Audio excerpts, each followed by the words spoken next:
여러분 안녕하셨습니까?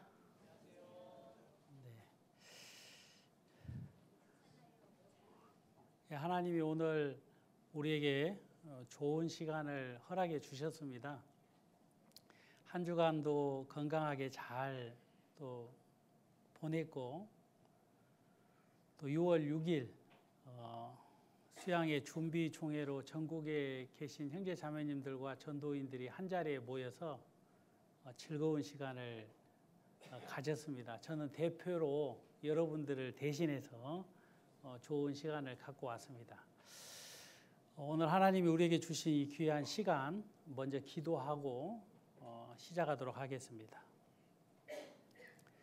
은혜와 사랑이 풍성하신 하나님 아버지 감사합니다. 먼저 주님 우리를 찾아 구원해 주시고 또 어디에서 어떠한 일을 하며 살아야 될 것을 주님 다 아시고 한 걸음 한 걸음 하나님의 거룩한 말씀과 또 진리의 말씀으로 저희들의 삶을 조성하시면서 인도해 주시고 이 귀한 교회 안에서 형제자매님들과 함께 복음을 위하여 살 수 있도록 축복해 주셔서 감사합니다. 하나님, 세상은 너무나도 어둡고 사람들의 마음은 강팍해서 자기의 영혼을 전혀 돌아보지 않고 하나님의 심판을 두려워하지 않고 강팍할 대로 강팍한 마치 노아의 시대 때의 사람들과 같은 무엇을 먹고 마시고 장가가고 시집가는 자기 즐거움만을 위하여 살아가는 이 시대가 되었습니다. 하나님, 하지만 주님 우리와 함께 하시고 빛이 되게 하셔서 듣든지 아니 듣든지 하나님의 복음의 말씀을 증거하는 귀한 삶 살 수 있도록 인도해 주셔서 감사합니다. 우리가 거하고 있는 이 도시 천안뿐만 아니라 전국 전 세계 곳곳에서 복음을 전하게 하시는 주님의 크신 은혜 앞에 감사하고 오늘도 주님의 말씀을 들을 때에 그 말씀이 마음에 힘이 되게 하시고 또 소망이 되게 하셔서 누구든지 주님을 향하여 일어나는 귀한 축복된 시간이 될 수 있도록 도와주시옵소서. 감사합니다. 예수님의 이름으로 기도하옵나이다. 아멘. 오늘은 요한복음 4장에 있는 말씀을 먼저 찾도록 하겠습니다. 신약성경 요한복음 4장 7절부터 10절 말씀까지 제가 읽도록 하겠습니다.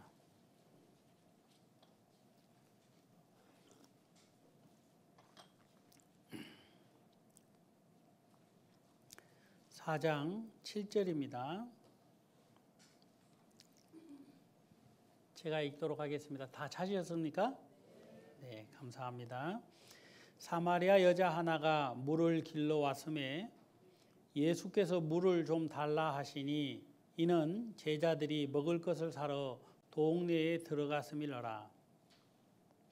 사마리아 여자가 가로되 당신은 유대인으로서 어찌하여 사마리아 여자 나에게 물을 달라 하나이까 하니 이는 유대인이 사마리아인과 상종치 아니함이러라.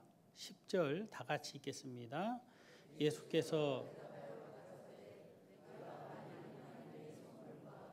또 내게 물을 다는 이가 누구인 줄 알았다면 내가 그에게 구하였을 것이요 그가 생수를 내게 주었으리라.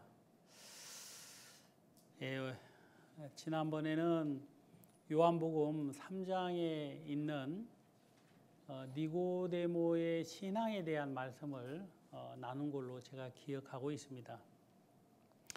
오늘은 요한복음 4장에 사마리아 여인이 만난 그리스도라는 주제로 잠깐 말씀을 나누고자 합니다.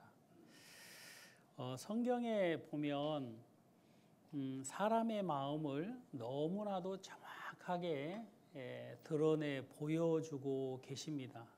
그래서 그런지 하나님의 말씀은 빛으로 이렇게 표현을 하고 있습니다. 여러분, 아무리 어두움이 엄습을 해도 빛이 있으면 그 어두움이 문제가 됩니까? 안 됩니까? 안 되죠. 저 어렸을 때는 그 불을 끄고 예비군 훈련하는 그 훈련도 이제 여러 번 한 걸로 기억이 되고요. 저는 시골에 살아서 그런지 몰라도 등이 자주 나가곤 했습니다. 그러면 이제 촛불을 켜가지고 책상 위에다가 켜놓고 한참 있다 보면 또 다시 전기가 들어와서 집이 밝아지는 경우가 있는데요. 캄캄한 방 안에 그 조그마한 촛불이라도 하나 켜놓으면 처음에는 촛불 그 빛이 별거 아닌 것처럼 보입니다. 그런데 시간이 좀 지나고 나면 참 신기하게도 그 작은 촛불이 온 방을 다 이렇게 비추고 있는 것을 보게 됩니다. 그래서 작은 빛 하나라도 어두움에는 큰 효력을 발생하는 것을 이렇게 보게 됩니다. 이 하나님의 말씀은 이와 같다라고 생각이 됩니다. 오늘 이 요한복음 4장에 있는 말씀을 우리가 좀 조목조목 성경 말씀을 찾아가면서 나누고 싶은데요.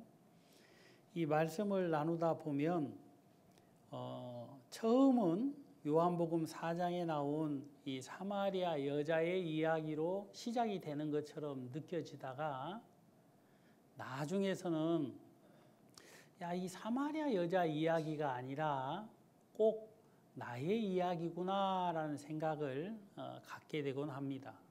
왜 그러냐면 예수님이 만난 모든 사람들은 우리 인생의 그림자와도 같기 때문에 예수님이 만난 이 사마리아 여자가 어떻게 변화를 입게 되는지를 성경은 너무나도 명확하게 기록을 해 놓았는데 그 말씀을 듣고자 이제 귀를 기울이고 듣게 되면 우리 삶들 속에서도 이 여자가 입었던 큰 은혜를 동일하게 입고 있구나라는 생각을 갖게 되곤 합니다. 여기 보면 4절에 보면 먼저 3절입니다. 유대를 떠나사 다시 갈릴리로 가실세라고 기록이 되어 있습니다. 예수님은 이제 유대를 떠나서 이제 갈릴리로 가시려고 길을 이렇게 나서게 됐는데 이 유대에서 갈릴리로 가는 길이 두 개가 있습니다. 하나의 길은 이 요단강을 기점으로 오른편으로 가는 길이 있고 또 하나의 길은 이제 왼편으로 가는 길이 있는데 이 왼편으로 가는 길이 사마리아를 통행하는 길입니다. 그리고 오른편으로 해서 요단강을 따라 올라가는 길이 이제 이 베레아 지방으로 돌아서 가는 길인데요. 그 당시에 많은 유대인들은 이 사마리아 땅을 거쳐서 이 갈릴리로 가는 사람은 거의 없다고 합니다. 그 이유는 이 사마리아라는 지역의 특성이 유대인들에게 많은 거부감을 갖게 하는 지역이기 때문에 그런 것입니다. 저는 고향이 전라북도 남원입니다. 그렇게 생겼습니까? 혹시 또 춘향이 만나가지고 결혼한 거 아닌가라고 생각을 또 누가 우스갯소리로 하시던데 저는 전라북도 남원에서 태어났는데 그래서 그런지 어렸을 때 초등학교 중학교 때까지 서울을 한 번도 가본 적이 없습니다. 근데 어느 날 저희 누님이 서울에서 직장 생활을 하셨는데 이제 결혼하기 때문에 물건을 챙겨가지고 다시 이제 전주로 내려오게 될 그런 형편이었습니다. 그렇기 때문에 대철아, 이번에 서울 가는데 너를 데리고 가마 해가지고 너무너무 기뻤습니다. 그때는 구원도 뭣도 모르니까 세상에 이런 기쁨이 다 있나, 서울을 다 가보다니. 우리 동네는 가끔가다 한 번씩 트럭이 지나가는데요, 트럭을 지나가는 걸 이렇게 신장로 막 먼지를 막 대고 지나가면 막 손 흔들고 막 그렇게 지내다가 서울을 간다니까 너무 기뻐서 몇 날 며칠 잠을 설쳤습니다. 근데 막상 당일날 서울을 가게 된 그날이 됐는데 며칠 동안 잠을 설쳐가지고 고열이 나가지고 서울을 못 가게 됐어요. 저는 그때 너무너무 많이 울었습니다. 세상에 서울을 못 가게 됐구나 하고 말입니다. 물론 서울에서 사신 분들이나 서울을 자주 가볼 만한 형편이 이렇게 있으셨던 분들이야 그게 뭐 그렇게 슬프고 그렇게 막 병까지 날 일인가라고 생각을 하시는지 모르겠습니다만은 저 어린 나이에 서울 못 간 것이 천추의 한이 된 적이 있거든요. 그래가지고 나는 꼭 서울 가서 살리라라는 생각을 어렸을 때 가진 적이 있는데, 누구나 다 서울은 좋아하는 도시이기는 해요. 지금도 보면. 그런데 이 요한복음 4장에 보면 이 사마리아 이 지역은 이상하게도 이스라엘 사람들이 굉장히 이질감을 느끼는 도시 지방이었습니다. 왜 그러냐면요, 기원전 722년도 이 아수르 제국에 의하여서 북이스라엘이 멸망을 당하고 난 이후에 디아스포라라는 그 말씀처럼 이스라엘 백성을 다 노예로 다 이렇게 전 세계에 흩어지게 했을 뿐만 아니라 또 이스라엘 백성들이 살다가 비어져 있는 땅에 다른 이방 족속들이 이주를 해가지고 정착을 하면서 살게 되면서 자연스럽게 이제 혼혈아들이 생기기를 시작했습니다. 그래가지고 이 도시는 이스라엘의 작은 나라이지만 특히 이 사마리아 지역은 혼혈아들이 굉장히 많이 있어가지고 정통 유대인들에게 무시를 받고 멸시를 받는 그런 지방이었고 지역이었습니다. 그래서 이제 여기 보면 성경에 여기 한번 볼까요? 예수님이 요한복음 4장에 우물가에 이제 앉아 계셨는데 어떤 여인이 물을 들어온 겁니다. 그래서 예수님이 그 여인에게 뭐라고 얘기를 하느냐면요, 한번 자 성경 보십시다.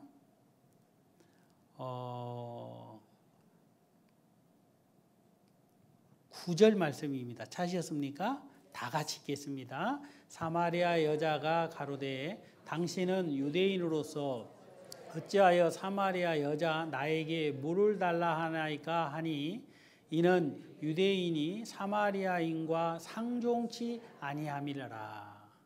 유대인은 사마리아 여인을, 사마리아 지역에 사는 사람들을 상종치 않았다. 그러니까 참 지금이야 허물도 안 되고 아무 문제가 안 되지만 그 유대 나라 땅에서 그 이방인과 섞여 사는 이 사마리아 지역의 사람들을 아예 사람 취급을 안 했다 이 말입니다. 그러니까 참 예수님도 유대인이시기 때문에 보편적인 사고를 가지면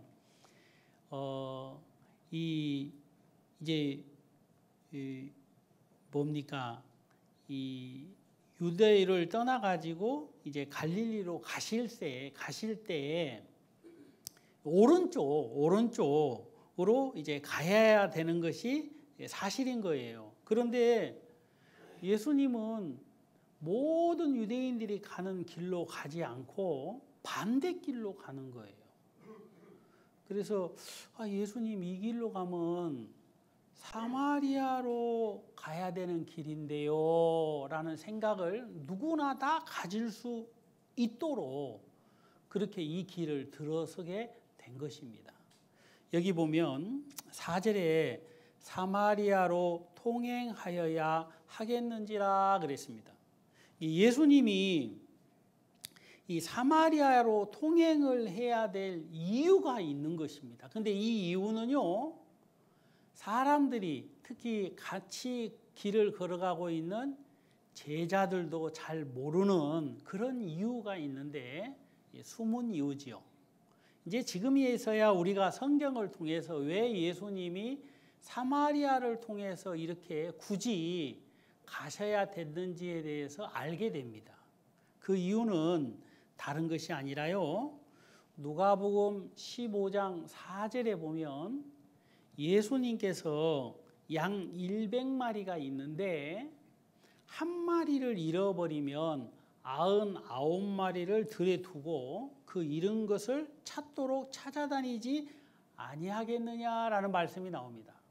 이 말씀을 이제 우리가 묵상하면서 예수님의 걸음을 생각해 보면 예수님은 그냥 뜻없이 가고 싶은 대로 우리네 사람들처럼 가시는 것이 아니라 분명하게 뜻이 있는데 그 뜻이 뭐냐 하면 여러분 따라해 보세요. 잃어버린 양을 찾기 위하여. 네, 잃어버린 양을 찾기 위하여 이 길을 들어서게 됐다라고 우리는 성경을 통해서 알 수 있는 것입니다. 자, 우리가 성경 한 구절만 더 보겠습니다. 이 말씀을 좀 표시를 해놓고요. 누가복음 19장입니다. 누가복음 19장.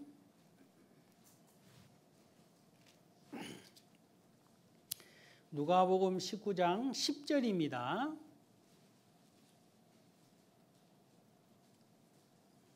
찾으셨습니까?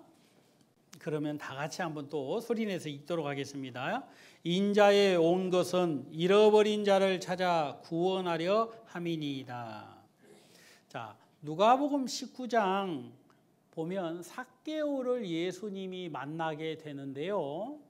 예수님이 삭개오를 만나게 되면서 예수님이 어떤 일을 해야 되는지 또 예수님은 어떤 분이신지를 다시 한번 자세하게 말씀을 하셨는데 그 말씀이 10절 말씀입니다. 인자에 온 것은 잃어버린 자를 찾아 구원하려 하심이라 그랬어요. 예수님이 이 땅에 오신 이유는요, 아주 명확합니다. 어떤 뜻을 가지고 이 땅에 오셨다고요? 그렇죠. 잃어버린 자를 찾아 구원하는 것이 예수님의 일인 것입니다. 그러면 이 말씀을 토대로 우리가 한번 이제 요한복음 4장에 있는 말씀을 생각을 해보면 예수님은 사마리아로 굳이 통행을 해야 될 이유가 있다면 잃어버린 자를 찾아 구원하시고자 하시는 분명한 뜻이 있었기 때문이라는 것을 우리가 알 수 있습니다. 자, 우리가 또 성경 한 구절만 더 보겠습니다. 마태복음 9장입니다. 마태복음 9장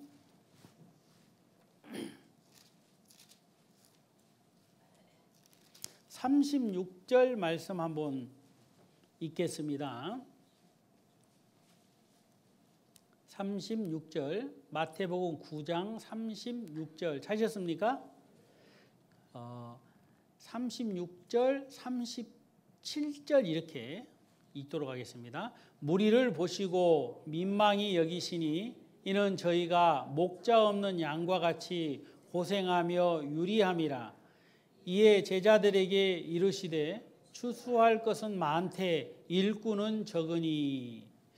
자, 여기 보면 예수님은 잃어버린 자를 찾아 구원하시는 것이 예수님의 마음의 뜻이고 목적인데, 한두 사람이 잃어버린 자가 아니라 너무너무 많은 거예요. 여러분 혹시 밤을 주워 본 적이 있습니까? 웬 또 밤 얘기냐고 얘기하는데, 수양회가 다가오잖아요. 이 밤의 고장 이제 우리 갈릴리 수양관에 가면 밤이 많이 나는데요. 어렸을 때 밤나무 밑에 가서 밤을 이렇게 주울 때 처음에 하나 죽고 나면 또 여기도 있고 여기도 있고 여기도 있고 여기도 있고, 그래서 이제 막 줍다 보면 바지 주머니에 막 볼록 나오도록 밤을 주워야 안 주워요. 그런데 이제 사람이 어렸을 때부터 이렇게 만족이 없어요. 욕심은 얼마나 많은지. 하여간 메리아스를 꺼내가지고 메리아스가 또 싸고, 그래가 이게 웬 횡재냐 그러고 막 듬뿍 주스면 막 행복하고 막 즐겁고 기쁜데요. 예수님이 우리네 어린 아이들이 밤을 줍는 것처럼 이 세상을 보면요, 잃어버린 사람이 너무 많은데 구원할 사람이 이 사람은 되고 이 사람은 안 되는 게 아닌 거예요. 한 사람 다 구원을 해야 되는 거예요. 그런데 예수님은요, 이 무리를 다 보시니까 민망히 여기시니 그랬잖아요. 여러분 따라해보세요. 민망히 여기시니. 이 말이 불쌍히 여기시니라는 말인데, 도대체 이스라엘 사람들이나 사마리아 사람들이나 자기들은 그렇게 불쌍한 사람이라고 생각이 안 들어질 텐데 예수님은 불쌍히 여기셨다 이 말입니다. 그리고 목자 없는 양과 같이 고생하며 유리하고 있는 걸 아신 거예요. 여러분, 목자 없는 양과 같이라는 말은 길 잃어버린 양을 얘기하지 않습니까? 그래 안 그래요? 여러분, 이 목자 없는 양에 대한 것을 내가 어원을 좀 찾아보니까요, 이 종교 지도자들에게, 그 당시에 유대교 지도자들에게 백성들이 괴롭힘을 당하고 학대를 당하고 더 나아가서는 영적 유리하고 방황하는 삶을 죄의 종, 다시 말하면 노예처럼 살았다라는 것을 표현하고 있다고 합니다. 이 말이 이제 왜 종교 지도자들에게 그렇게 학대를 받고 괴롭힘을 받고 그렇게 막 고통을 받았느냐? 여러분, 율법을 지키라는 거, 하나님께 제사를 지내라는 거, 이런 게 무슨 큰 나쁜 짓이라고 생각을 하는 사람은 아무도 없잖아요. 그런데요, 예수님은 마태복음 23장에 이 바리새인과 서기관들이 하는 영적 일에 대하여 정확하게 드러내 가르쳐주고 있습니다. 우리가 잘 아는 말씀이지만 마태복음 23장 13절 말씀을 또 한번 찾아보도록 하겠습니다. 마태복음 23장 13절. 화 있을진저 외식하는 서기관들과 바리새인들이여, 너희는 천국문을 사람들 앞에서 닫고 너희도 들어가지 않고 들어가려 하는 자도 들어가지 못하게 하는도다. 여러분, 이 시대나 예수님 시대 때나 사람들은 다 똑같은 것 같아요. 노아 시대 때도 마찬가지고 말입니다. 성경에서 예수님이 13절에 명확하게 말씀을 하셨는데, 바리새인과 서기관들이 화가 있을 것이다 그랬어요. 왜 화가 있을 것이냐라고 말씀했냐면, 천국 문을 있잖아요. 천국 문을 자기도 들어가지 않고 또 들어가려고 하는 사람도 못 들어가게 하려고 문을 잠그는 겁니다. 이런 심보가 어디 있어요? 여러분, 이것은 선택의 여지가 있는 것이 아닙니다. 천국 문을 들어가는 것은 모든 사람이 다 들어가야 될 문이잖아요. 그래 안 그래요? 안 그렇습니까? 어째 그렇게 심각하게 듣습니까? 여러분, 천국 문을 들어가는 것은 옵션이에요? 아니 절대적인 거예요? 절대적이어야 되는데, 문제는 바리새인과 서기관들이 천국 문을 사람들 앞에서 닫았다 이 말입니다. 여러분, 화 나요 안 나요?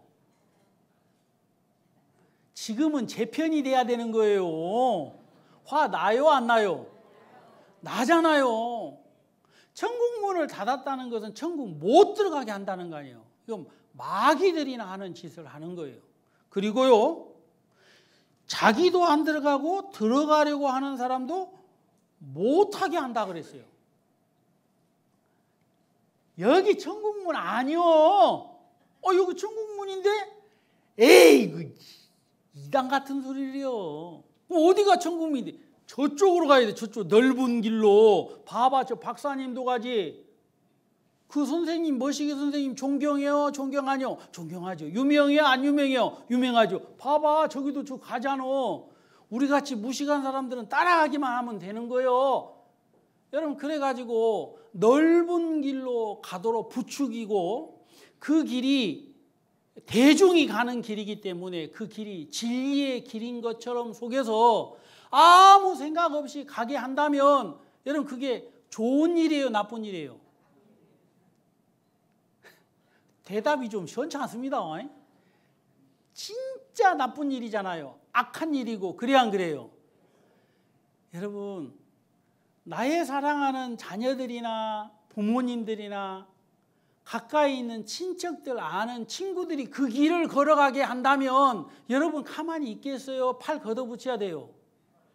예? 이것들이 지금 나를 바보로 하나 하면서 이런 팔을 걷어붙이고 싸움이라도 해야 되는 겁니다. 맞아요, 안 맞아요? 아니, 제가요, 상파울로에서 제 가방을 터미널에다 딱 앞에, 요 앞에도 딱 놨어요. 요 앞에다. 예? 그리고 제가 이렇게 딱 이렇게 좀 떨어져가지고 이렇게 떨어져고 딱 이렇게 있었거든요. 근데 어떤 멀쩡한 남자가 딱 와가지고 나보다 좀 키는 크더라고. 생긴 건 잘 모르겠는데 그 녀석이 딱 오더만 딱 스캔을 하더만 내 가방을 딱 들어요. 기내 가방을. 그리고 가더라고. 그러면 가만히 있어야 돼요? 냅둬버려요? 예? 냅둬버려요?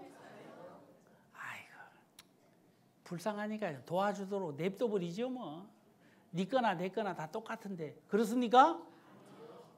그렇게 할 수가 없어요. 저보고 욕심쟁이라고 그래도 할 수 없어요. 내가 그래서 야! 뭐요? 그랬더니 그 사람이 하고 가방을 딱 놓고 가더라고요. 여러분, 가방 하나야 또 사면 되고, 잊어버린 서류야 어렵지만 다시 만들면 돼요. 그러나 천국문을 닫는다는 건요, 다시 말하면 지옥문만 열리게 되는 겁니다. 얼마나 악한 사람들입니까? 자, 15절 한번 또 보겠습니다. 15절. 마태복음 23장 15절입니다. 이 말씀은 같이 한번 또 읽어보겠습니다. 15절. 화 있을진저 외식하는 서기관들과 바리새인들이여, 너희는 교인 하나를 얻기 위하여 바다와 육조를 두루 다니다가 생기면 너희보다 배나 더 지옥 자식이 되게 하는도다. 여러분, 도덕적으로, 종교적으로 여러 가지 이상한 교리를 만들어서 그 교리를 철떡같이 믿으면 천국은 당연히 갈 거라고 하는 거짓된 확신을 심어줘서, 여러분, 그게 다인 줄 알고 사람들이 그냥 따라가는 겁니다. 여러분, 우리네 사람들이요, 얼마나 야가 빠졌습니까? 빠꿈이잖아요. 그죠? 여러분, 단돈 100원, 1000원 손해보는 거 여러분 그냥 넘어가요, 안 넘어가요? 슈퍼마켓 가서 보면요, 저울에 다 달더라고. 그냥 대충 그냥 뭐 3,000원어치 사도 5,000원 주고 옵니까? 저는 그렇게 안 합니다. 세상을 사는 데 있어서 작은 가난은 그렇게 철두철미하게 계산을 하면서 자기 영혼에 대하여서는 별로 관심이 없어요. 그리고 누가 지옥에 간들 안 간들 또 마귀에게 속아서 끌려가는들 안 가는데 별로 관심이 없어요. 지 신세 지 알아서 하라 그래요. 아이고 냅둬. 지 인생 지 거니까. 그렇습니까? 여러분 그건 너무너무 무정하고 무책임하고 무감각한 사람들이나 갖는 마음 아니겠어요? 여러분 우리 예수님은 목자 없는 양과 같이 유리하고 방황하고 있는 것을 아셨는데 그 유리하고 방황하는 것이 여러분 악한 자들에게 사로잡혀 노예의 신분으로 이제 평생 쇠사슬에 매여서 고통하며 살 수밖에 없는 그런 삶을 살고 있다는 것을 우리 예수님은 아시기 때문에 우리 예수님은 한 사람이라도 찾아서 구원하시려고 하는 것이 하나님의 뜻입니다. 저는요 지금도 그런 기도를 많이 합니다마는 하나님 저에게 뜨거운 마음을 좀 주세요. 하나님 저에게 간절한 마음을 좀 주세요. 근데 참 복음을 향한 뜨거운 마음이나 간절한 마음 때로는 하나님 복음에 대하여 애절한 마음도 주시고 사무친 마음도 좀 주세요 해도 그런 마음이 일어나지 않았을 때 얼마나 고통스럽습니까? 그리스도인들이.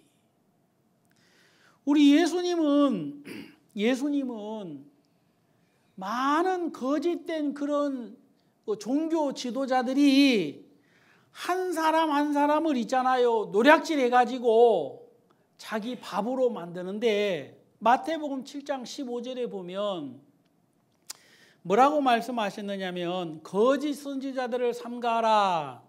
양의 옷을 입고 너에게 나오나 속에는 노략질하는 일이라 그랬어요. 여러분 이 말씀이 무슨 말씀이냐면 거짓 선지자들이 거짓 선지자의 옷을 입고 나오는 것이 아니라 양의 옷을 입고 나오는 거예요. 양의 옷을 입고. 여러분 진실된 사람처럼 착한 사람처럼 진리를 증거하는 하나님의 종처럼 옷을 입고 나온다 이 말입니다. 여러분 예수님이 우리야 그걸 잘 모르니까 그런갑다 하지만 우리 예수님은 인류를 구원하러 오신 분이기 때문에 다 찾아 구원을 해야 되는데 마귀가 자기의 종들에게 이렇게 거짓되게 속이고 속여서 여러분 양의 옷을 입고 노략질한 일의 그 간교함을 막 잔인함을 그렇게 나타내 보이도록 하고 있는데 예수님이 얼마나 속이 상하겠어요. 자, 우리 성경 한 구절만 보도록 하십시다. 어디를 보냐면요. 요한복음에 있는 말씀만 보십시다. 요한복음 10장입니다. 요한복음 10장.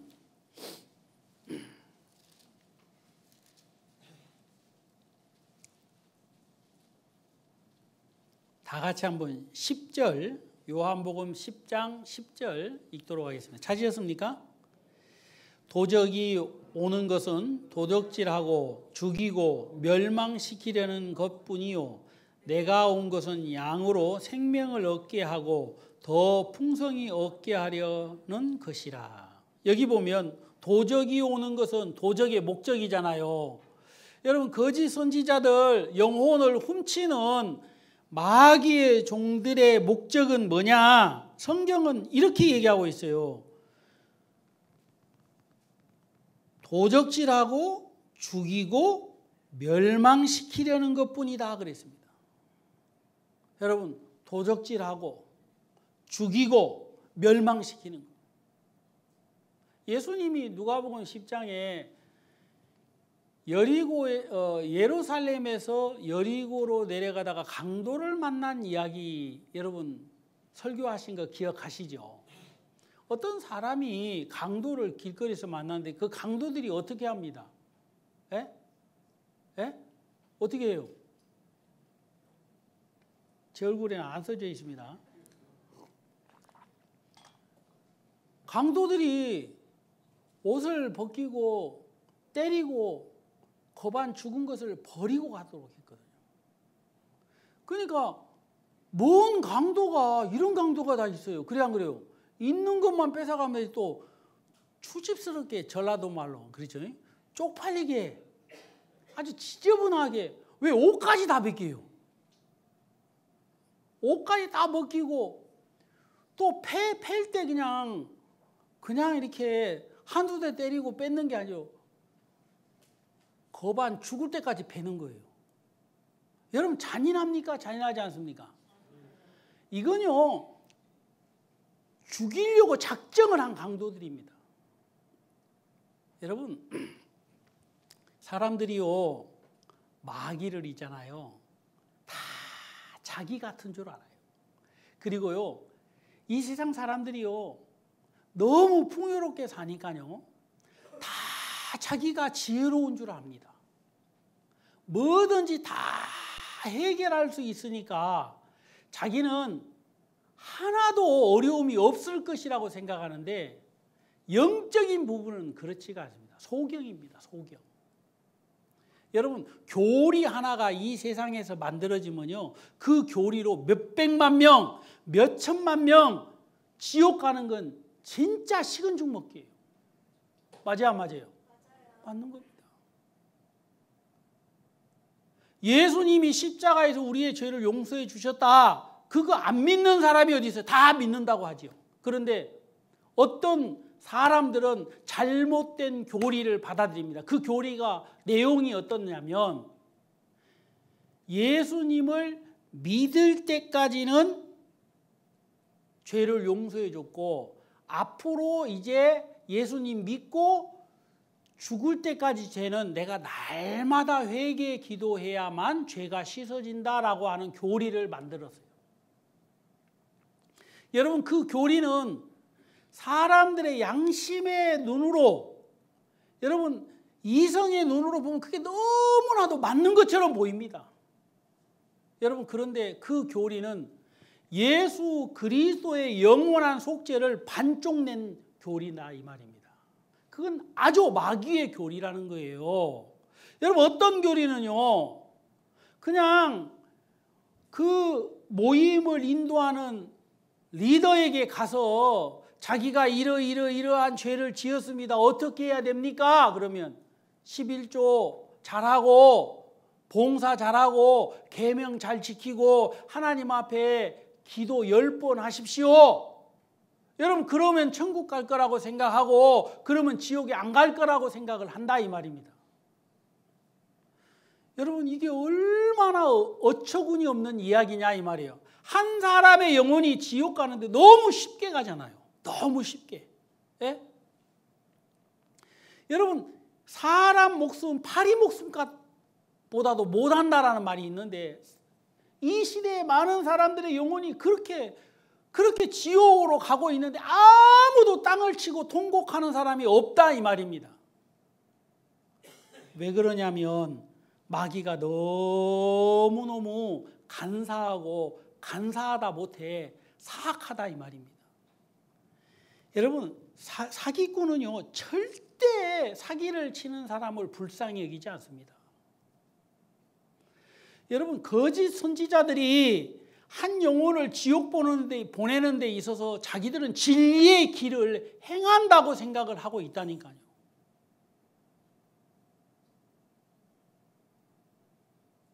여러분 사람들이 얼마나 웃깁니까? 예수님이 우리가 회개 기도하면 우리 죄가 씻어질 거라고 하는 그런 교리를 가지고 많은 사람들이 있는데 그 교리대로라고 한다면 예수님이 이 땅에 오실 필요가 뭐가 있고 십자가에 못 박혀서 다 이루었다라고 얘기할 필요가 뭐가 있냐 이 말입니다. 아이고 목사님 너무 그렇게 깐깐하게 그렇게 얘기하지 마세요. 그 말이 그 말이고 그 말이 그 말 아닙니까? 천만의 말씀이라니까요. 예? 안 그렇다니까요. 모르는 사람이야. 예를 들어 갓난 아이들한테 돈 10,000원을 주고 50,000원을 주면 다 버려버리죠. 사탕 하나 준다 그러면. 여러분들한테 그 빨아먹는 사탕 하나 주면서 그 10만 원짜리 수표 놔줘요. 그러면 줍니까 안 줍니까? 이게 나를 바보로 하나 그런단 말입니다. 아무도 여러분 속지 않죠. 그런데 영적인 부분들은 속는 것입니다. 여러분 오늘 저는 이 여자를 예수님은 다 알고 계시는 겁니다. 예수님은 이 사마리아 성 많은 사람들로부터 손가락질을 받고 무시를 받고 천대를 받는 이 도시에 그 도시 안에서도 또 무시를 받고 천대를 받는 이 여인에게 예수님은 찾아가신 것입니다. 왜 찾아가셨느냐 하면 예수님은 이 여자가 어떤 여자인지를 알고 계신 것입니다. 이 여자는요 정말 목이 마른 여자였어요. 이 여자는요 정말 자기가 왜 이렇게 살아야 되는지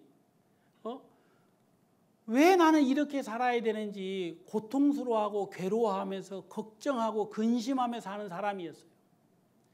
여러분 표면적으로 인생을 너무나도 험하게 살아서 나중에 이제 예수님과 대화를 통해서 나오지만 이 여자는 결혼을 6번이나 한 여자였습니다. 여러분 결혼 많이 하면 좋아요 안 좋아요? 대답할 필요는 없습니다. 좋은지 안 좋은지 잘 모르겠는데 여러분 보편적으로 봤을 때 결혼을 많이 한다는 것은 내가 그 사람을 뭐 손가락질해서 막 그렇게 비웃고 비방하려고 하는 건 아니지만 그만큼 어렵고 힘들고 고통스러운 인생을 살았다는 얘기 아닙니까? 그래 안 그래요? 누가 그러더라고요. 한 남자하고 사는 것도 힘든데 얼굴이 6이나? 여러분 얼마나 인생이 기구한 인생을 살았겠습니까? 근데 이제 예수님은 이 여자가 목말라 있는 것을 알고 있는 거예요. 그래서 예수님이 이 야곱의 우물에 가서 딱 앉아서 이 여자가 오기를 기다린 것입니다. 여러분 이 여자가 딱 와서 예수님을 딱 봤을 때 이 예수님은 그냥 유대인의 한 남자로밖에 안 보이는 겁니다. 그런데 예수님이 여자애 나한테 물 좀 주세요 그런 거예요. 그러니까 이 여자가 딱 보니까 유대인이 분명한데 지금까지 유대인들은 자기를 무시하고 상종치 않았는데 자기한테 물 좀 달라고 하니까 신기해요 안 신기해요? 세상에 이런 일이 다 있나? 내가 누군 줄 모르나 알 텐데. 그러면서 이 여자가 뭐라 그러냐면 물 기를 그릇도 없고 이 우물은 깊은데 어디서 당신한테 물을 줄 수 있겠습니까? 라고 얘기를 하니까 제가 이제 느끼기로는 정중하게 말 섞이기 싫어서 거절한 거라고 생각이 됩니다. 뭐 여러 가지 이제 해석을 할 수 있죠. 근데 예수님이 딱 뭐라고 하냐면 네가 주는 물은 다시 목마르려니와 내가 주는 물은 뭐라고요? 영원히 목마르지 않는다. 이 여자가 가만히 듣다가 보니까 내가 주는 물은 목마르고 당신이 가지고 있는 물은 영원히 목마르지 않는다고요? 그러니까 그런 물 있으면 나도 좀 주시오 그런 거예요. 자 우리가 본문으로 돌아가 봅시다. 본문으로 돌아가서 13절 예수께서 대답하여 가라사대 이 물을 먹는 자마다 다시 목마르려니와 14절 다 같이 읽겠습니다. 내가 주는 물을 먹는 자는 영원히 목마르지 아니하리니 나의 주는 물은 그 속에서 영생하도록 솟아나는 샘물이 되리라. 영생하도록 솟아나는 샘물이 된다고 하니까 이 여자가 눈이 번쩍 띄어야 안 띄어요? 여러분 사람 마음이 열리는 거 보면요 참 신기합니다. 그냥 안 열리잖아요. 근데 예수님이 이 여자가 목마르고 있는 걸 아셨어요. 그리고 내가 주는 물은 영생하도록 솟아나는 샘물이 된다 그러니까 15절에 여자가 가로되 주여 이런 물을 내게 주사 목마르지도 않고 또 여기 물 길러 오지도 않게 하옵소서 그런 거예요. 이 여자 목말라 있는 여자예요? 아니에요? 목말라 있는 여자입니다. 여러분 물 길러 오는 것에 대해서 지쳐 있어요? 안 지쳐 있어요? 지쳐 있는 겁니다. 그런데 예수님이요, 이 물을 구하게 되니까 16절에 가라사대 가서 내 남편을 불러오라 그래. 뜬금없이. 여러분 물 한 그릇 얻어먹으려고 했더니 누구까지 데려오라 그래요? 남편까지 데려오라 그래요. 그러니까 이 여자가 하는 말이요, 나는 남편이 있다 없다? 없다 그랬어요. 근데 예수님이 그 말이 끝나기가 무섭게 네가 남편 없다는 말이 옳도다. 여자 눈이 어떻게 됐을까요? 동그랬겠지요. 지금 좋을 때겠습니까? 예? 눈을 동그랗게 이제 대화하고 있으니 쳐다봤겠지요. 아이고 배고파라. 아이고 점심 먹어야 되는데. 뭐 이렇지는 않았을 거예요. 근데 이제 예수님이 뭐라고 하냐면 네게 남편 없다는 말이 옳도다 그러면서 18절에 네가 남편 5이 있었으나 지금 있는 자는 내 남편이 아니니 네 말이 참되다 그랬어요. 여러분 이 여자의 삶을 예수님이 다 알아요 몰라요? 알아요 몰라요? 아는 거예요.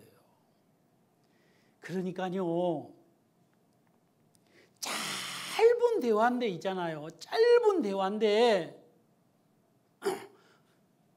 나 목말라 있는 걸 어떻게 알지? 나 그 물 좀 주세요. 네 남편 데려오라. 난 남편이 없습니다. 그래, 네 말 맞다. 남편 없지. 그래, 너한테 남편 6이 있지만 그 다 네 남편이 아니다. 그러니까 이 여자가 마음을 여는 겁니다. 그리고 자기가 꼭 질문하고 싶은 것을 질문하는 거예요. 왜 질문하는 줄 압니까? 여러분 여기 보면 자기를 다 알고 있는 분을 만났는데 이 여자가 생각하기를 자기의 일거수일투족을 다 아는 이 사람은 하나님의 종, 선지자라고 생각을 한 겁니다. 그래서 이 여자가 예수님에게 물어보는 거예요. 물어보는 거예요. 뭘 물어보느냐 하면 14절 말씀 한번 보도록 하겠습니다. 14절, 15절. 14절은 죄송합니다. 24절은 제가 읽고 25절은 여러분들이 읽겠습니다. 하나님은 영이 맞죠? 하나님은 영이시니 예배하는 자가 신령과 진정으로 예배할지니라. 여자가 가로되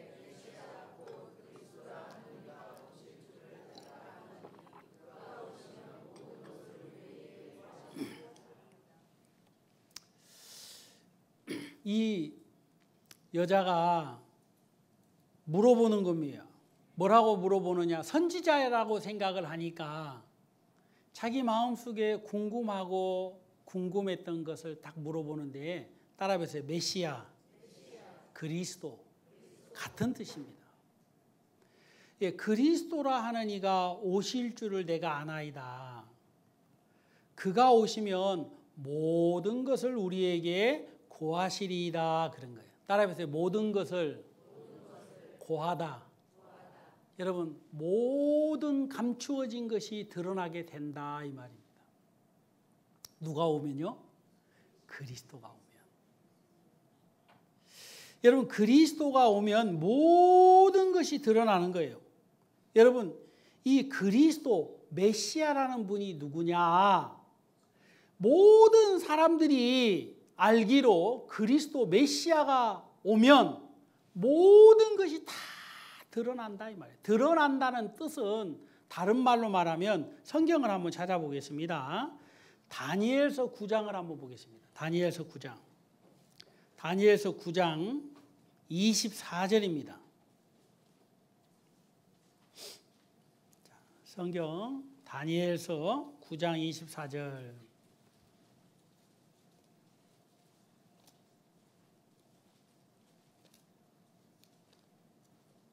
찾으셨습니까?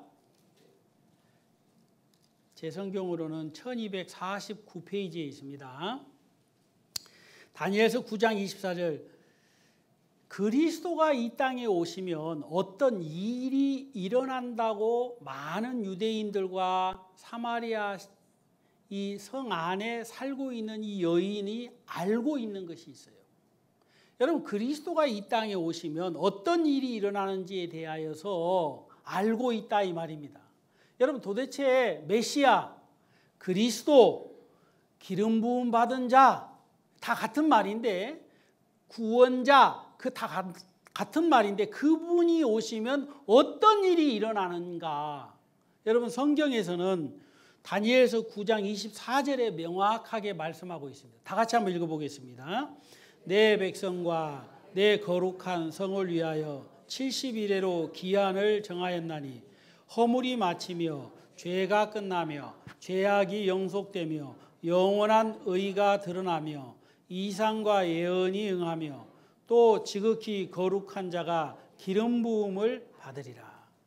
여러분, 기름 부음을 받은 메시아, 여러분 그리스도, 이 기름 부음을 받은 자가 오게 되면 금방 읽었던 것처럼 6가지 일들이 일어나는 거예요. 몇 가지요?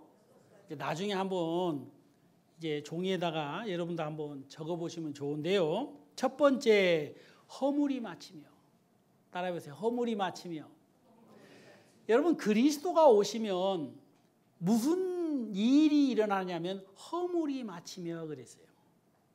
여러분, 허물이 뭡니까? 부끄러운 거지요. 그래 안 그래요? 안 부끄러워요? 우리 얼마 전에요, 은장의 어르신들 대전의 식물원에 우리가 야외 교제를 갔거든요. 거기 갔더니 아주 재미난 소품이 있는 거예요. 그 소품 중에 그 오줌 싼 사람들 이제 머리에다가 씌우는 거 있죠? 키라고 그러죠? 키. 챙이라고 하기도 하고 키라고 하는데, 제가 한 자매님하고 한 어르신을 거기 앉으세요 하고 키를 뒤집어 씌웠어요. 그래가지고 즐거운 마음으로 이렇게 사진을 제가 찍어줬거든요. 여러분, 키를 썼다는 건 뭐예요? 오줌을 쌌다는 거예요. 소금 얻어 오라고 시킨 거지요. 제가 어렸을 때요, 제가 마음고생 많이 했습니다. 어렸을 때 꿈속에 물만 만나면 오줌을 싸네. 꿈속에서 내가 가면 오줌 산 거예요. 비가 오면 오줌 싼 거고. 그래가지고요, 한 번은 우리 어머니가 안 되겠다, 내가 너한테 빵을 쪄줄 테니까 소금을 좀 얻어온나. 그래가지고 이제 큰 밥그릇을 하나 주더라고요. 그래서 이제 그걸 빨간 바가지인데 요즘 다 보이지도 않습니다. 그 들고 이제 우물 같이 쓰는 아줌마한테 가서 이 얘기 해놨으니까 가면 줄 거라는 거예요. 소금을. 우리 집에 소금이 있는데, 그치, 그것도 와. 그래가지고 이제 가는데 키를 뒤집어 쓰고 가야 자동으로 준다는 거예요. 근데 뭔가 이상해. 그래가지고 이제 키를 딱 뒤집어 쓰고 가는데 안 갈라 그러니까 우리 작은 형님 이제 손에 붙여가지고 갔거든요. 아침에 대문을 두드리니까 밥 하시다가, 옛날에는 밥이 뭐 가스레인지가 있어요. 뭐가 있어요? 아궁이에 불 떼가지고 밥 하시잖아요. 그 아궁이에 불 때면 불 뗄 때 항상 그 뭐가 이제 부직갱이가 있거든. 부직갱이에 불 뗄 때는 항상 그 앞에 뭐가 붙어 있어요? 불이나 연기가 막 붙어 있는데, 누구요? 하고 딱 나왔는데 제가 키를 딱 뒤집어 쓰고 바가지를 큰 걸 이렇게 딱 들고 우리 작은 형님 하시는 말씀. 우리 엄마가 소금 좀 달래요. 그러고 냈다 튀어버리는 거예요. 그래가지고 아주머니가 아이고 너 가만히 있어라.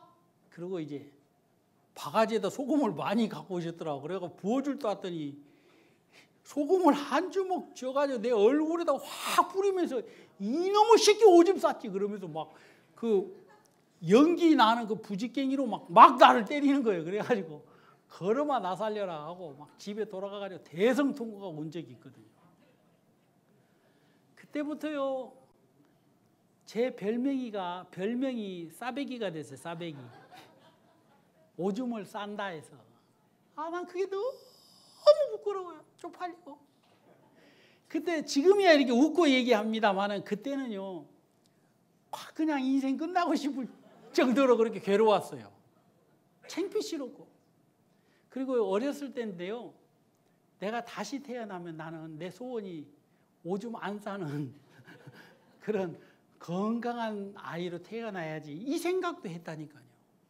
여러분 제가 이제 여러분들한테 왜 이 말씀 드리냐면 사람은요 이 세상을 살면서 허물이 다 있습니다. 근데요 감히 누구한테 드러내서 이 얘기할 수 없는 허물들이 많아요. 여러분 시간이 오래 지나고 세월이 지나서 된장이 이제 삭고 묵어서 나중에는 맛이 이렇게 들면 그때는 아이고 맛있다 하고 이 얘기하고 이제 그러잖아요. 그런 것처럼 사람 허물도 그래요. 이제 나이도 많고 이제 연세가 되서 어른이 되면 뭐 못 할 말 할 말 다 할 수 있는데 허물이 있을 그 당시의 나이에는요 죽기보다도 힘들 때가 많아요. 여러분 이 여자도요 왜 그리스도를 기다리는 여자가 되었느냐 하면 허물이 있는 겁니다. 여러분 이 여자의 허물은 무엇일까요? 우리가 감히 조금 생각을 해볼 건데 남편을 6이나 둔 결혼을 6번이나 했으니까 얼마나 기구한 인생을 살았을까요? 그렇죠? 여러분 그것은 자랑스러운 것이 아니라 어떻게 보면 피눈물 나는 그런 고통일 수도 있고 허물일 수도 있는 겁니다. 아무도 자기를 모르는 그런 곳에서 살고 싶은 그런 소망을 가졌을지도 모르겠지요. 그러나 안타까운 것은 모든 사람들이 이 여자의 삶을 압니다. 여러분 다 손가락질하고 비웃고 조롱하고 여러분 그런 일들을 만나면서 지치고 힘들어서 목마른 삶을 살고 있었다 이 말입니다. 그렇기 때문에 내 인생에 허물이 없었다면 얼마나 많이 기다렸을까요? 누군가가 얘기하기를 그리스도가 오시면 허물이 끝난다라는 얘기를 했을 때 이 여자에게는 그 말씀이 지나가는 단순한 설교의 얘기가 아니라 소망의 이야기가 되고 그리스도가 오시면 허물이 끝난다고? 여러분 얼마나 이 여자에게는 그 간절한 마음이 들어졌겠느냐 이 말입니다. 여러분 또 죄가 끝나며 그랬어요. 기름 부음 받은 자가 나오면 여러분 죄가 끝나며 그랬어요. 죄악이 영속되며 여러분 죄가 끝난다. 더 이상 그 어두운 삶을 살 필요가 없는 겁니다. 여러분 사람이 어떤 형편에 질질질질질질 여러분 강아지처럼 막 끌려가는 그 삶은요 너무너무 비참해요. 안 해야지 하면서도 끌려가는 거 얼마나 고통스럽습니까? 나는 왜 그런가? 나는 왜 이렇게 사는가? 여러분 얼마나 고통스럽겠어요. 여러분 그런데 죄가 끝난다면 더 이상 매여 있을 필요가 없을 거 아니겠어요? 여러분 죄악이 영속되면 영원히 여러분 죄가 씻어진다. 여러분 이 말은 무슨 말인 줄 압니까? 다시는 자기에게 손가락질을 하지 않는다 이 말입니다. 죄가 씻어졌다. 영원히 씻어졌다는 말은 무슨 말이냐면 여러분 새로운 피조물이 됐다. 이 말은 여러분 더 이상 지금까지의 고통받는 삶을 살 필요가 없는 거예요. 그런데요 문제는 한 가지가 있는데 자기 인생을 자기가 바꾸고 싶어도 바꿀 수가 없으니까 고통스러운 겁니다. 여러분 자기 인생을 자기가 바꿀 수 있으면 얼마나 쉬워요. 근데 바꿀 수가 없습니다. 그렇기 때문에 그리스도를 기다리는 거예요. 여러분 영원한 의가 드러나며, 다섯 번째로 이상과 예언이 응하고, 여섯 번째로 지극히 거룩한 자가 기름 부음을 받으리라.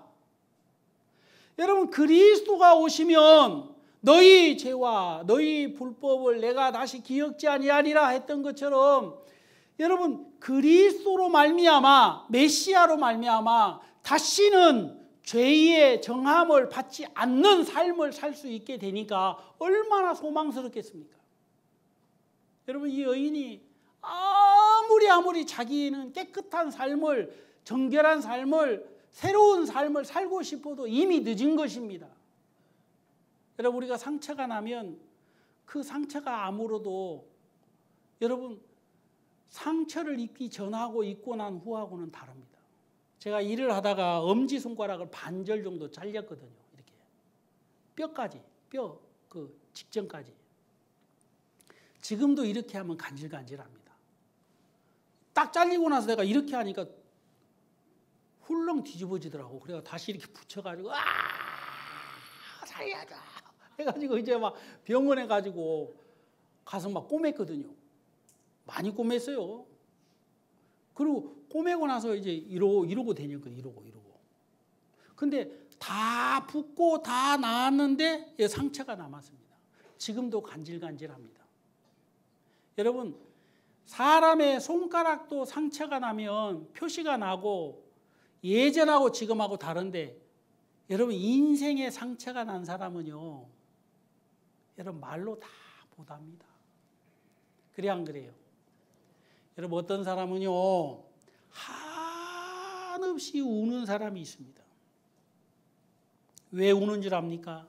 나는 왜 이렇게 태어났어야 하는가? 여러분 우리가 이 세상 풍족하게 부족함이 없이 여러분 다 갖추고 사는 사람들이지만, 여러분 대한민국은요 희한하게 부족함이 없는 나라처럼 보일지 몰라도 우리 주위에 많은 사람들이 외로워서 지칠 대로 지쳐 있습니다. 여러분 이혼도 많이 하고요, 자살도 많이 하고요. 여러분 친구가 없습니다. 여러분 왜 그런 줄 압니까? 마음에 난 상처는 아무러지지를 않는 겁니다. 자, 우리가 성경을 한 구절 보도록 하겠습니다. 이사야 25장입니다. 이사야 25장 8절 말씀 다 같이 한번 읽도록 하겠습니다. 8절 찾으셨습니까? 이사야 25장 8절입니다. 찾으셨어요? 다 같이 읽겠습니다. 사망을 영원히 멸하실 것이라. 주 여호와께서 모든 얼굴에서 눈물을 씻기시며 그 백성의 수치를 온 천하에서 제하시리라. 여호와께서 이같이 말씀하셨느니라. 여러분 그리스도가 오시면, 메시아가 오시면 사망을 영원히 멸할 것이다 그랬어요. 죽기를 무서워함으로 평생에 여러분 죄의 종로로 타는 사람들을 자유케 하는 거예요. 여러분 그리고 메시아가 오면 모든 얼굴에서 눈물을 씻기시며 그랬어요. 여러분 한번 울어보세요. 울고 싶어서 우는 사람이 어디 있어요? 아이고 내 팔자야, 나는 왜 이렇게 태어났는가? 여러분 많은 사람들이 무슨 이유인지는 모르지만 감히 사람들한테 드러내서 자기의 마음의 속 사정을 이야기하지 못하고 눈물을 흘린 사람이 참 많습니다. 여러분 왜 이렇게 사람들이 눈물을 흘리시느냐? 마음의 상처가 너무너무 깊은 거예요. 여러분 그리고 메시아가 오면 무엇을 온 천하에서 제하시리라? 따라해보세요. 수치, 부끄러움입니다. 여러분의 인생 속에 어떠한 부분은 지우개로 지울 수만 있다면 지우고 싶은 것이 있지 않습니까? 저도 그런 게 많습니다. 저는 그런 게 참 많았던 것 같아요. 왜 우리 아버지가 빨리 돌아가셨지? 나는 그것도 지우고 싶습니다.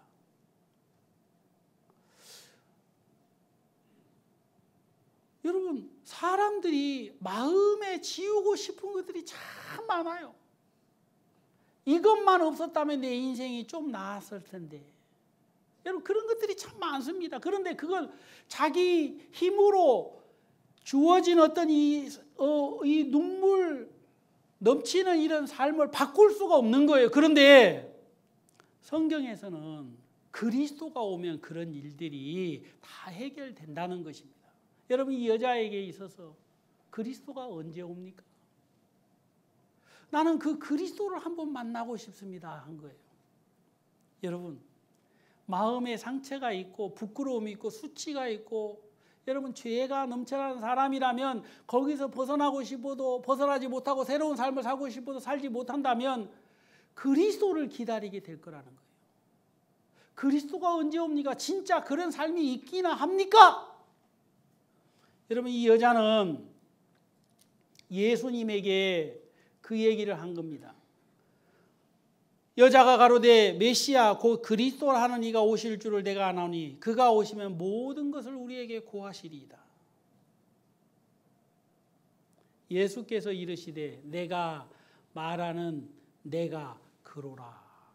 예수님이 내가 그리스도다 그랬어요. 여러분, 이 여자는요 예수님을 찾아서 만난 건 아닙니다. 주님이 찾아가신 것입니다.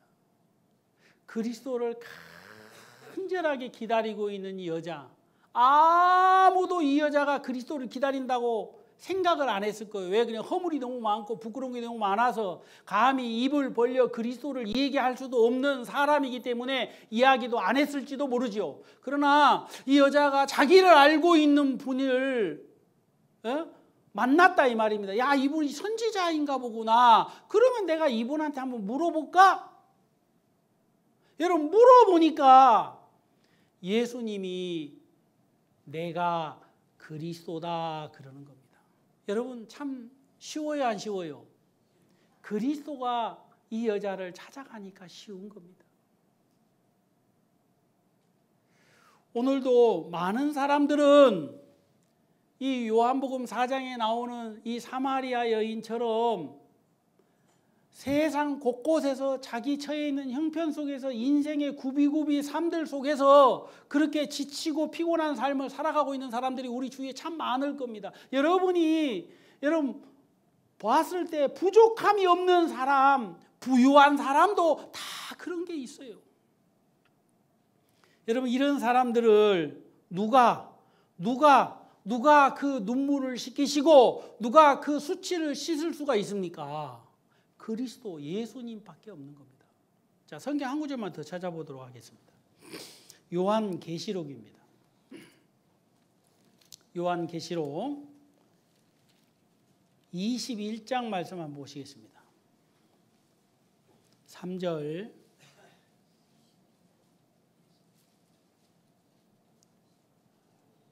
요한계시록 21장 3절 제가 읽겠습니다. 내가 들으니 보좌에서 큰 음성이 나서 가로되 보라, 하나님의 장막이 사람들과 함께 있음에 하나님이 저희와 함께 거하시리니 저희가 하나님의 백성이 되고 하나님은 친히 너희와 함께 계셔서 4절 다 같이 읽겠습니다. 모든 눈물을 그 눈에서 씻기심에 다시 사망이 없고 애통하는 것이나 곡하는 것이나 아픈 것이 다시 있지 아니하리니 처음 것들이 다 지나갔습니다. 여러분, 그리스도는요, 예수님은요, 우리를 어떻게 변화시킬 수 있는 분이냐면 모든 눈물을 여러분의 눈에서 씻어주실 수 있는 분이에요. 여러분, 제가 어렸을 때 코가 이렇게 많이 나오면요, 한번 쑥 들어가요. 그리고 이렇게 닦으면 얘가 막 까매요. 옷도 더럽고 코 풀 줄도 몰랐어요. 근데 어머니가 이제 집에 오셔가지고 아이고 이거 까마귀가 보면 아버지 하거든 이리 와 가지고 제 코를 딱 잡고 풀어 항 하면 뭐가 쑥 나와요. 뭐 깊이 생각하지는 마세요. 싹 닦아가지고 이렇게 닦아주면 시원해요, 안 시원해요? 시원한 거예요. 여러분, 엄마가 여러분 더러운 것은요 남의 자식 거 닦아주지 못합니다. 그래 안 그래요? 부모님이니까 닦아주는 거예요. 이리 와! 풀어! 한 번 더! 입으로 하지 말고 코로 힘써! 안 돼, 엄마! 해, 이놈아! 소리 내지 말고 등짝한테 맞고 할래? 그냥 할래? 그러면 황 하면 이제 쑥 나와요. 그래 안 그래요? 깨끗하게 닦아줘요. 부모님은요, 더럽게 생각하지 않더라고요. 아이고, 이제 깨끗하고만.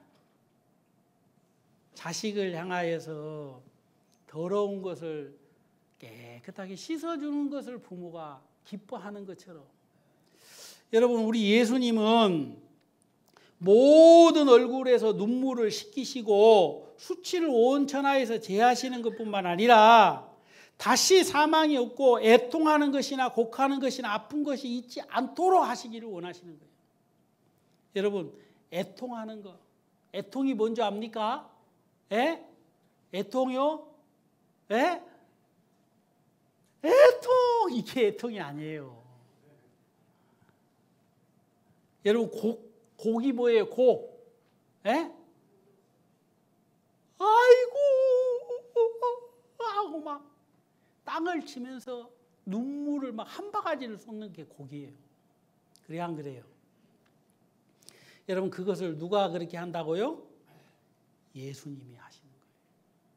자, 성경 한 구절만 더 보십시다. 누가복음 4장입니다. 누가복음 4장 17절. 누가복음 4장 17절입니다.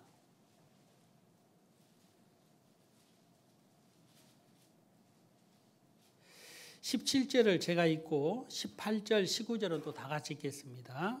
선지자 이사야의 글을 드리고는 책을 펴서 이렇게 기록한 데를 찾으시니 곧 18절 주의 성령이 내게 임하셨으니 이는 가난한 자에게 복음을 전하게 하시려고 내게 기름을 부으시고 나를 보내사 포로된 자에게 자유를 눈먼 자에게 다시 보게 함을 전파하며 눌린 자를 자유케 하고 주의 은혜를 전파하게 하려 하심이라. 예수님은요, 성경을 주니까 성경을 펴가지고 이 이야기를 읽으신 것입니다.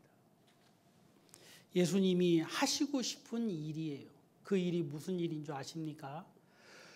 포로된 자를 자유롭게 하고 또 눈먼 자를 다시 보게 하고 또 눌려있는 자를 또 자유케 하고, 여러분, 주의 은혜의 해를 전파하게 하려 하심이라 그랬어요. 여러분, 8월 15일 해방, 1945년 8월 15일 기억하신 분 여기 계시죠? 제가 저희 어머님한테 물었어요. 해방이 되기 전에 일본 순사들 무서웠어요, 안 무서워요? 아이고, 말도 말아라. 저 어렸을 때도요, 호랑이 온다 그러면 막 뚝 끊쳐! 호랑이 온다 그러면 막 뚝 끊쳤어요. 그런데 또 누가 오면 또 뚝 끊쳐요? 순사가 뭔지도 몰라서 나는요, 순사 온다 뭐 뚝 끊쳐요. 그토록 순사가 무서웠답니다. 근데 우리 어머니한테 제가 물었어요. 45년 8월 15일 날 광복 해방이 되고 나서는 어땠어요? 그랬더니 말도 말아라. 8월 15일 날 미처 못 도망간 사람들이 이제 구름마에다 자기들 뭐 짐을 싣고 가는데 동네 사람들이 막 돌을 던졌다, 돌을. 막 일본 머시기 하면서 막 돌을 던졌다 그러더라고요. 여러분, 해방 모든 것에서 자유로워지는 겁니다. 좋아요, 안 좋아요? 좋죠. 여러분, 그 일을 누가 하냐면 메시아 그리스도가 하는 거예요. 여러분, 이 여자에게 있어서 새 인생을, 새로운 피조물의 삶을 살 수 있는 유일한 방법은 그리스도가 오는 겁니다. 다시 말하면 그리스도를 만나는 겁니다. 그런데 그 그리스도가 언제 옵니까? 라고 질문했을 때 예수님이 내가 그리스도다 그랬어요. 여러분, 이 여자가 그리스도를 만났어요, 안 만났어요? 만난 거예요. 아, 내가 만난 이 예수 그리스도가 이 모든 일을 이루시는구나. 내 허물을 끝내고 내 수치를 끝내고 내 부끄러움을 끝내고 내 곡을 끝내고 내 원통함을 끝내고 영원히 죄를 사하시는구나. 여러분, 이 여자가 너무너무 기쁜 겁니다. 여러분, 물동이를 버려두고 동네에 들어가서 크게 외쳤어요. 뭐라고 외친 줄 압니까? 내게 말한 사람을 와 보라. 이는 그리스도가 아니냐 그랬어요. 여러분, 그리스도가 뭔 말이냐면 아픈 사람들 오세요. 원통한 사람들 오세요. 슬픈 사람들 오세요. 부끄러운 사람들 오세요. 그리스도가 오셨습니다. 많은 사람들이 이 여자의 전도로 그리스도를 만나서 자유를 얻게 된 겁니다. 여러분, 저는 구원을 받고 너무너무 기뻤어요. 86년 10월 7일 날 구원을 받고 난 이후에 내가 죄가 없다니 너무너무 좋은 거예요. 너무 좋아가지고 집으로 가면서 막 뛰어가기도 하고 막 딱 서가지고 하늘을 쳐다보기도 하고 내가 죄가 없어요 막 그렇게 외치고 싶고 막 그랬거든요. 그래 한번 또 외쳤어요. 그 쪽팔려가지고 또 부끄러워가지고 미친 사람이라고 아까 막 달려가서 막 진짜지 죄가 없지. 너무 좋았습니다. 여러분, 사람들은 뭔 죄를 저렇게 많이 지어서 저렇게 죄사함 받는 이야기를 저렇게 좋아하나, 그렇게 단순하게 생각하려는지 모르겠습니다만은 저는 이 여인이 그리스도를 만나서 새로운 피조물로 새로운 삶을 살게 하신 것처럼 저는 새로운 피조물이 됐다는 게 너무 좋았습니다. 모든 걸 하나님이 주시고 보라, 새로운 피조물이 됐다는 이 말씀 앞에 너무너무 좋은 겁니다. 내가 다시는 부끄러움에, 내가 다시는 내 연약함에, 내가 다시는 내 나약함에, 내가 다시는 나의 형편에 더 이상 고통받을 필요가 없구나. 주님이 나를 자유케 했구나라는 이 사실이 너무너무 기뻤습니다. 여러분, 주님의 말씀을 마음으로 받으면 여러분, 천한 몸이 새 사람 되고라는 찬송이 있어요, 없어요? 있잖아요. 209장에 보면 주의 말씀 받은 그날, 그 말씀에 그 찬송가에 보면요, 이 좋은 날 내 천한 몸 새 사람이 되었으니 이 작정한 그날부터 평안한 맘 늘 있어서 기쁜 날 주 나의 죄 다 씻은 날. 여러분, 세상은 우리를 향하여 손가락을 거두지 않을지 몰라도 주님은 이미 거두셨고 우리와 함께 영원히 함께 하신다고 약속을 한 거예요. 옆에 사람하고 약속 한번 해보세요. 이렇게 약속이 뭔지 알아요? 한번 해보세요. 부끄러워하지 말고 약속 이렇게 도장도 찍으세요. 주님이 우리의 모든 죄를 사해 주시고 우리와 함께 하신다고 약속하셨습니다. 여러분, 우리가 더 이상 부끄러워할 필요가 있어요, 없어요? 없는 거예요. 감사한 거예요. 여러분, 저는 왜 이 말씀을 전하냐면 아직도 우리 주위에 이런 사마리아 여인과도 같은 사람이 많습니다. 주님이 우리를 찾아주셨던 것처럼 주님은 오늘도 이런 사람을 찾아 구원하시게 되기를 기뻐하시는데 이 거룩한 일에 하나님이 우리를 들어 사용하시기를 원하신다는 것을 여러분이 꼭 기억하시고, 내가 예수님을 만나서 이 구원의 은혜를 입은 것은 또 나와 같은 사람에게 복음을 전하게 하시기 위함이라는 하나님의 선하신 뜻을 마음 깊숙이 기억하고, 여러분, 오늘부터 여러분, 내가 어떤 사람에게 이 소식을 전할 것인가, 다가오는 수양에는 누구를 초청할 것인가 라는 마음을 가지고 여러분, 복음을 증거하는 여러분들이 되셨으면 합니다. 아시겠습니까? 기도하겠습니다. 하나님 아버지, 감사합니다. 우리를 죄에서 구원해 주시고 우리의 죄와 허물을 영원히 속죄해 주시고 이제는 우리와 함께 계시면서 우리를 구원하여 주셨던 것처럼 또 다른 사람들을 구원하기를 쉬지 않고 일하시는 주님을 생각할 때 감사합니다. 하나님, 이런 일에 우리가 쓰임받는 걸 인하여 감사합니다. 하나님, 우리 주위에 사마리아 여인과도 같은 마음의 고통에, 문제에, 슬픔에, 허물에 지쳐 쓰러져 있는 사람들이 참 많을 줄 압니다. 하나님, 그런 사람들을 만나게 해주시고 복음을 증거할 수 있도록 은혜를 입혀 주시옵소서.